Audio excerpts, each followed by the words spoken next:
Hello guys, how y'all doing? It's your boy Galaxy J1. Star Daddy in the building, alright? I know you guys will be surprised like why it's unscripted, in the house today. Well, pretty quick, today I decided to share, my thoughts, random thoughts that I've been having. Uh, this has been part of my philosophy for so many years. And is it all about our community?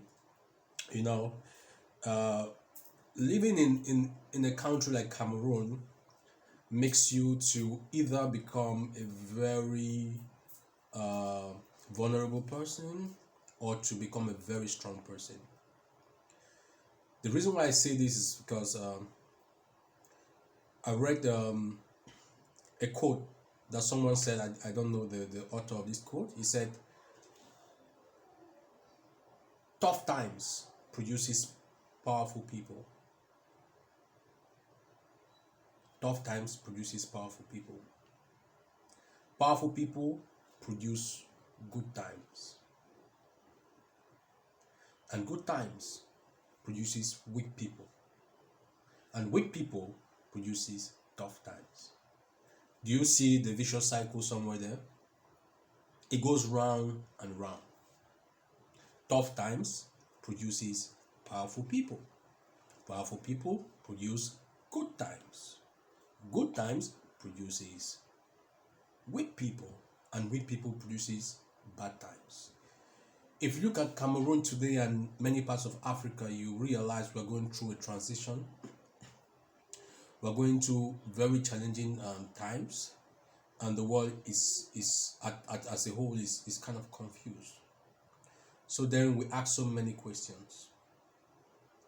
A lot of us think when we travel, out of the country, then we are safe. That's part of the problem, but that's part of the solution, but that's not actually the solution. Because many of my friends are living out of the country, and when I talk to them, they're so saddened by the way Cameroon, is operating right now. And when I ask them why, they keep telling me like, guys, see, the fact that we are in the United States or we are in Europe, for example, does not mean we want to live here for all our lives. Yes, the world has become a global village, but there's nowhere like home. Our goal is to get ourselves educated, raise as much money as we can, so that we can come back home and invest, build the paradise we wanted to build. That's why when things are going wrong in Cameroon, we are so sad. And I agree with them 100%. So what happens to those of us who are living in Cameroon? Like, many people think, oh, this Cameroon has some nonsense place. This African has some, has a lot of people have a name for it. I don't like to call that name. Like, Masa Magomi, go to where? That's the question. Where are you going to? Go to where? So are you that kind of a person who thinks if the neighbor's house is clean, you should leave your own house and go and be living in the neighbor's house because it's clean, it's like a paradise? Somebody made it that way. Somebody made it that way. What about us making this our own, home, a paradise, where other people will be dying to want to come live in? So this is what I want to talk about today, and the main concept I want to bring out and the message is about the community. We have to be community oriented. Like I wrote once, for me to win, you all who are my friends, you have to be winners.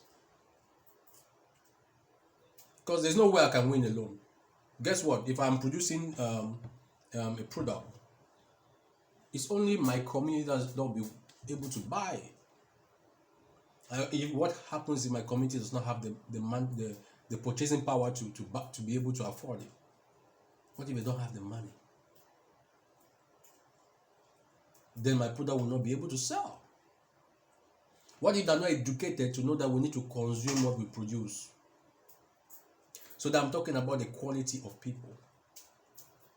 The problem with Africa is not just the government, it's also ourselves. We need to educate ourselves. We need to have the right, mindset.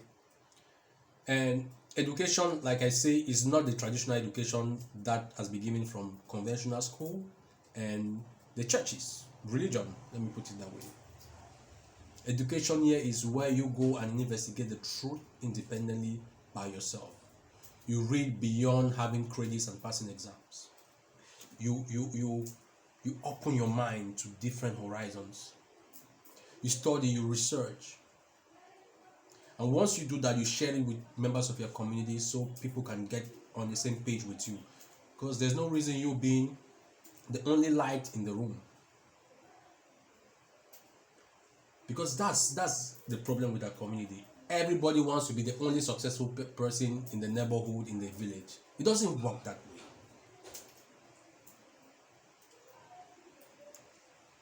So you want to be the only one who has money and every other person is poor and they keep hailing you, call you president, call you this. It's all about pride. Let's start thinking community. Because it's in the community that we have the power to change things. It's when we come together that we'll be able to change things. We'll be having videos like this from time to time coming from me. When I'm not stepping out, this is what I'll be doing. Because it's high time we start talking. See, social media is a very powerful tool and we don't want to take it for granted. For the first time, ordinary people like me and you and I, are able to broadcast what we think without having the government or the middle men coming to stop us. So let's use it for good. It's not a place to come and spend time, it's a place to come and learn, it's a place to come and educate, it's a place to come and sell stuff, know new people, contact new people, engage. It's a place to come and be inspired from a whole new perspective. Alright? So we end it right here. This was your boy Galaxy J1 picking for Mami Aero Stardad in the building. You already know. I love you more than you love yourself. I believe in you more than you believe in yourself. There's never an enough version of yourself. You're always gonna get better and better every day. And share this to inspire someone within our community so we become better versions of ourselves. Ciao.